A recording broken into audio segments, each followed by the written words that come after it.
Olá, pessoal! Novamente com vocês, trabalhando o curso em EAD, Transtorno do Espectro Autista, Atendimento Educacional Especializado do Estudante com TEA. Este módulo estaremos trabalhando, dialogando um pouquinho sobre o autismo, síndrome de Asperger e a dupla excepcionalidade. Vamos entender um pouquinho como funciona essa diferença de um autismo leve para um autismo clássico. Vamos compreender isso. Mas para que a gente possa compreender esse processo, vamos começar o nosso módulo falando um pouquinho, compreendendo um pouquinho as síndromes e os transtornos. O que são? Só para nossa compreensão, para entender o que na frente estudaremos. Nós vamos ver então que a síndrome ele é um termo usado para um conjunto de sinais e sintomas. Quais são esses sinais e sintomas? Físicos, comportamentais e cognitivos. Essas características elas vão levar a alterações na visibilidade da criança, tanto externa como interna, que somando as características, ela vai levar a uma síndrome. Por exemplo, muito conhecida, nós temos a síndrome de Down. Não se fala distúrbio ou transtorno de Down. A síndrome se apresenta com alterações na face, nos dedos, alterações cardíacas, alterações na tireoide e leva a peculiaridades no comportamento e no nível intelectual. Olha só.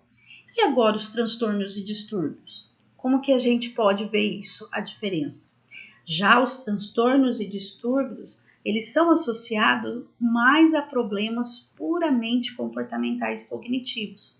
Temos como exemplo clássico, o TDAH, que é o transtorno de déficit de atenção e hiperatividade.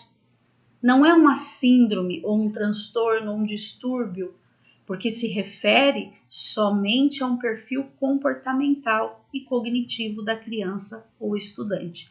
Então, essas questões, elas precisam ser muito claras para nós enquanto educação. Nós precisamos compreender essa diferença. Ainda com esse olhar voltado a essas diferenças, vamos começar a compreender um pouco sobre a síndrome de Asperger. O que é isso? Quais suas características? Por que existe essa diferença? Nós vamos começar a entender então. Vamos trazer lá do DSM-5, o Manual Diagnóstico e Estatístico dos Transtornos Mentais.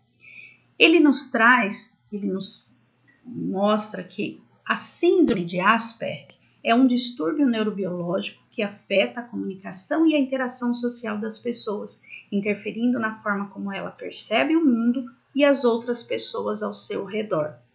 É importante frisar que hoje a síndrome de Asperger ela é considerada como parte do grupo dos transtornos do espectro autista, sendo uma forma mais leve do autismo.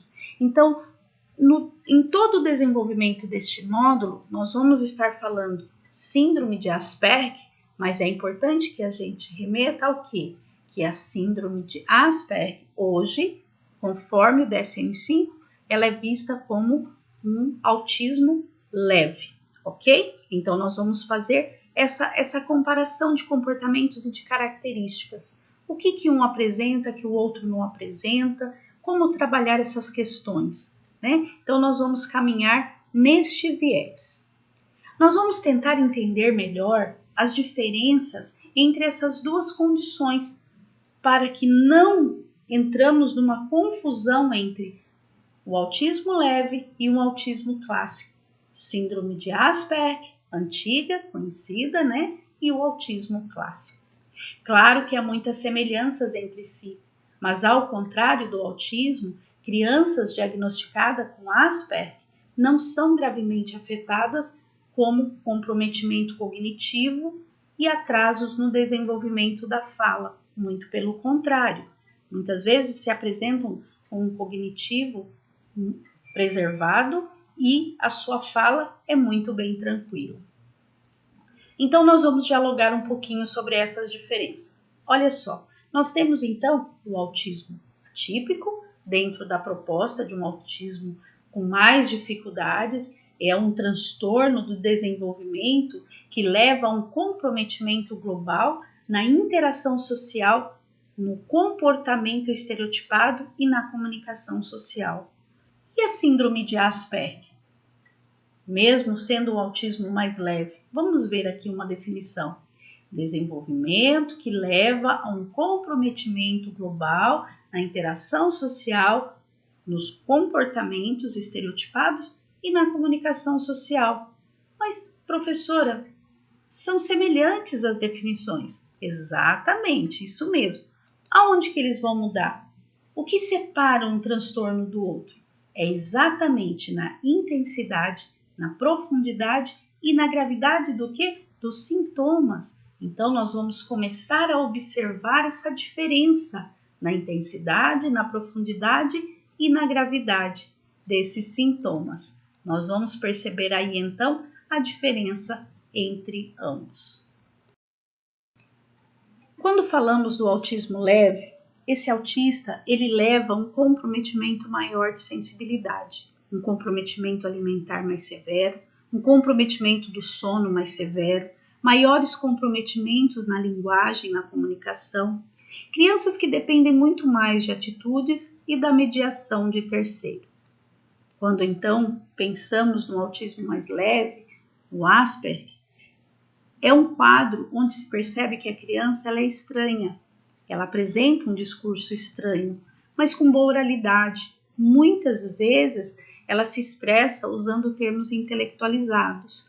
Ela é capaz de ter um convívio relativamente independente. As condições, né? Vamos pensar agora dentro das condições entre um autismo clássico e um autismo leve. Vamos lá.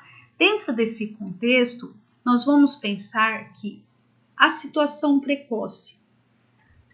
A situação precoce do autismo clássico dá para se perceber a alteração mais cedo, entre 1 ano a 1 ano e meio, até os 3 anos, já se pode perceber as alterações que são apresentadas. Por exemplo, não tem contato visual, ela não apresenta reciprocidade, ela não pede colo, não se antecipa para uma ação social, e essas características elas são bem relativas. Alguns vão apresentar em maior ou em menores graus.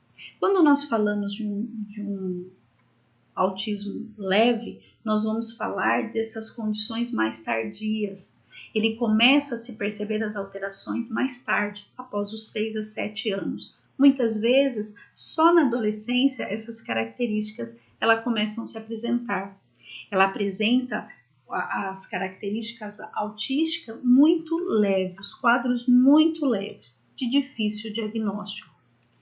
Quando nós falamos em atrasos evidentes entre esses dois extremos, olha só, o atraso na fala no autismo clássico, ele apresenta de forma muito acentuada.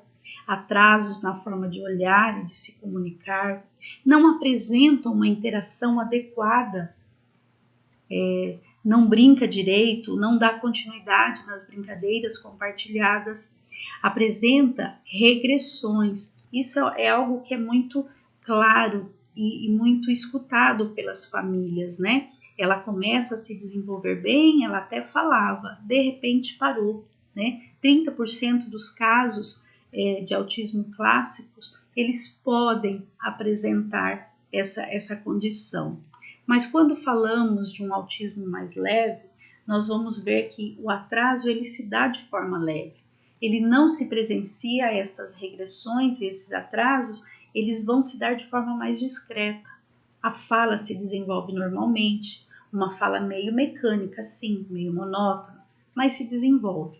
Discursos pendantes, apresenta níveis satisfatórios em sua desenvoltura. Ele acompanha os pais e consegue ter independência para a aprendizagem do dia a dia, mesmo com algumas dificuldades sociais, que ele pode avançar sim. Nós vamos ver então agora a questão cognitiva. A cognitiva desse autismo um pouco com maiores desafios. Ele apresenta problemas cognitivos mais sérios como mais desatentos, mais impulsivos, maior dificuldade de memorização a curto prazo, mais dificuldades na coordenação motora. As funções executivas responsáveis pela capacidade de organização e flexibilidade em situações sociais, elas são profundamente rebaixadas dentro desse contexto, né? São muito prejudicadas. Quando nós falamos de uma situação cognitiva num autismo leve, elas são leves, como já disse, elas apresentam dificuldades muito discretas. O que pode apresentar nas questões cognitivas são dificuldade de organização, de se organizar, leve dificuldade na coordenação motora, e alguns não vão conseguir ler e nem escrever direito, vai precisar de um tempo maior nesse processo. Outros vão ler mais cedo, apresentando o que? A hiperlexia. Não vai acometer em todos os casos, claro, mas se vê muito, com muita frequência. Agora, com relação à reciprocidade. Olha só, no autismo clássico, né, um autismo mais severo, ele não apresenta reciprocidade. No diálogo, olha para o lado e deixa você falando sozinho. Nas brincadeiras, não interage e não dá retorno quando lhe é estimulado. Quando falamos então de um autismo mais leve, a reciprocidade ela se apresenta de forma estranha, sim. Um nível salutar de reciprocidade, mas de forma estranha. No diálogo, ele conversa, ele responde, olha para o lado para responder, pode demonstrar reações de medo por não entender direito alguns comportamentos do outro. Olha que interessante, as questões emocionais afetivas, mesmo leve, ele tem uma confusão nessa compreensão. A reciprocidade, ela é meio mecanizada, responde sempre do mesmo jeito às questões sociais. Ele consegue ter desenvoltura, ele consegue ficar no meio das pessoas e responder ao participar de um diálogo de forma ativa, mesmo apresentando algumas dificuldades. Com relação ao intelecto, o nível de inteligência no autismo clássico, ele é variável. Ele pode ser percebido através do que? Alguns podem apresentar, nós vamos ver aqui, que 5% pode apresentar altas habilidades, 40% pode apresentar um intelecto normal e 50% podem apresentar um déficit intelectual associado. Então, dentro dessa característica do autismo clássico, eles vão ter essas porcentagens de situações que podem estar presentes dentro do seu desenvolvimento. Agora, quando nós falamos de um intelecto, de um autismo leve, nós vamos falar de um intelecto próximo da normalidade. Ele não apresenta problemas intelectuais. O nível de inteligência, ele está dentro de um padrão. O motivo pelo qual o diagnóstico ele sai tardiamente, né? A avaliação através de testes de QI, da inteligência, ele se dá a partir dos 6 ou 7 anos de idade, né? Os níveis, 6 anos para os níveis intelectuais. Então, não se tem testes abaixo de 6 anos, dificultando assim os diagnósticos. O diagnóstico precoce ele é importante para o início das intervenções. O quanto antes começar, melhores resultados teremos no desenvolvimento da criança com TEA, dentro das suas mais variadas características, desde o leve, moderado e severo. Muitas vezes, as crianças que apresentam um autismo clássico, ele pode passar a apresentar um autismo leve, mas é importante ressaltar dentro desse contexto que para que isso aconteça, a criança ela não pode apresentar um déficit intelectual enquanto comorbidade, né? Não pode haver a deficiência intelectual. Importante também o trabalho de uma equipe multiprofissional de forma conjunta com a família nesse processo, para que a criança que apresenta um autismo clássico sem nenhuma comorbidade, é importante deixar claro isso, possa sair para uma condição mais leve, né, desenvolvendo as suas habilidades. O diagnóstico precoce, ele é fundamental nestes casos, facilitando o trabalho e a evolução da criança. Na adaptação assistida. No autismo clássico, a adaptação na vida social, na vida escolar, eles são constantemente assistidos. Essas crianças precisam passar por intervenções psicossociais, comportamentais no seu desenvolvimento, ou seja, uma equipe bastante direcionada para que ela possa se desenvolver. Já num quadro mais leve, conseguem chegar nos lugares e resolver situações, mas é importante que essas situações, é muito importante isso, elas sejam previsíveis, que sejam colocadas para ele de forma que ele possa se desenvolver adequadamente, compreender aquele contexto a qual ele vai estar inserido. Apresenta dificuldade de entender o que os outros pensam e sentem, mas apresentam independência. Então, muitas vezes, o autismo leve ele vai precisar também dessa orientação, que ele às vezes não tem essa compreensão. Então, ele vai precisar de situações previsíveis para poder ter essa independência. E aí vai precisar de nós também, não tanto como um autismo clássico, mas ele vai precisar de orientações mais pontuais e direcionadas sim. A ecolalia, né? Nós vimos aí que a ecolalia ela é a repetição do que o outro fala. No autismo clássico se apresenta com certa frequência a ecolalia. Já no autismo leve, no Asperger, não vamos observar a ecolalia. Vai apresentar estereotipias mais leves, mais voltadas para organização e preferência, estereotipias de ficar querendo dar detalhes de coisas inúteis, né? Eles vão ter bem essa característica aí. Nesse sentido, nós vamos ver aqui umas síndromes genéticas associadas, por exemplo, a síndrome genética associada ao autismo clássico, bastante presentes, que nós vemos é que a síndrome de Down com autismo, a síndrome de Turner com autismo, a síndrome do X frágil com autismo. Lá no módulo que eu trabalhei com vocês, falando um pouquinho das questões psicológicas e neurológicas, nós falamos bastante dessa comorbidade. Então, vocês já compreendem bem. E aí, dentro do autismo leve, nós não vamos perceber nenhuma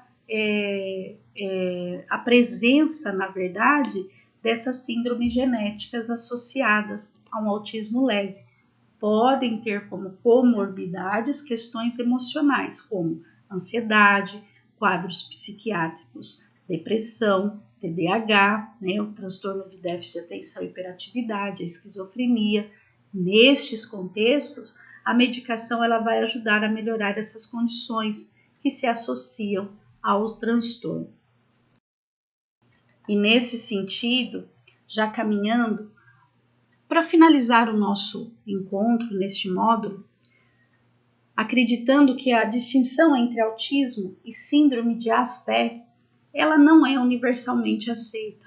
O quadro de autismo e síndrome de Asperger tem similaridades nos quesitos de diagnóstico. A diferença está apenas em que, na síndrome de Asperger, a memória ela é privilegiada e os aspectos cognitivos e da linguagem não apresentam nenhum atraso, como é o caso do autismo clássico. Nós vamos ver agora um pouquinho da dupla excepcionalidade, só para findar, né, o nosso trabalho neste módulo. Então, nós vamos entender aqui a dupla excepcionalidade como a presença de alta performance, talento, habilidade ou potencial ocorrendo em conjunto com uma desordem psiquiátrica, educacional, sensorial ou física. Nesse sentido, ela envolve também as ideias de que as pessoas que demonstram capacidades superiores em uma ou mais áreas, elas poderiam apresentar ao mesmo tempo deficiências ou condições incompatíveis com essas características.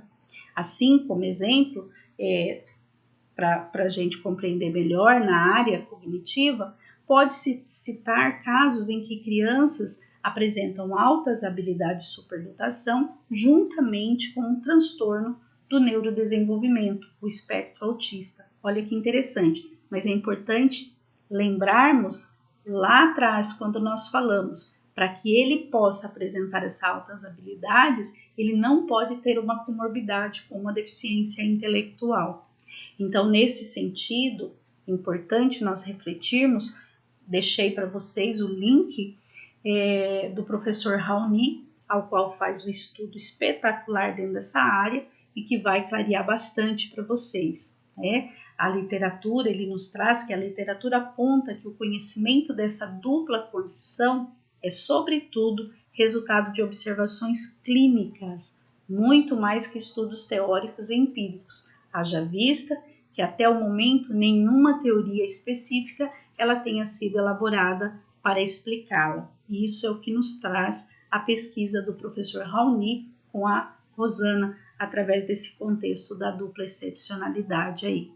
Então, pessoal, penso que dentro da proposta, né, uma forma muito rápida de dialogar para vocês, só trazendo pontos ao qual, através dos artigos, dos links colocados aqui, vocês vão poder acessar melhor e estudar, ter um tempo maior para estudar e responder as atividades que foram colocadas aí, para que vocês aí aprendam um pouco mais.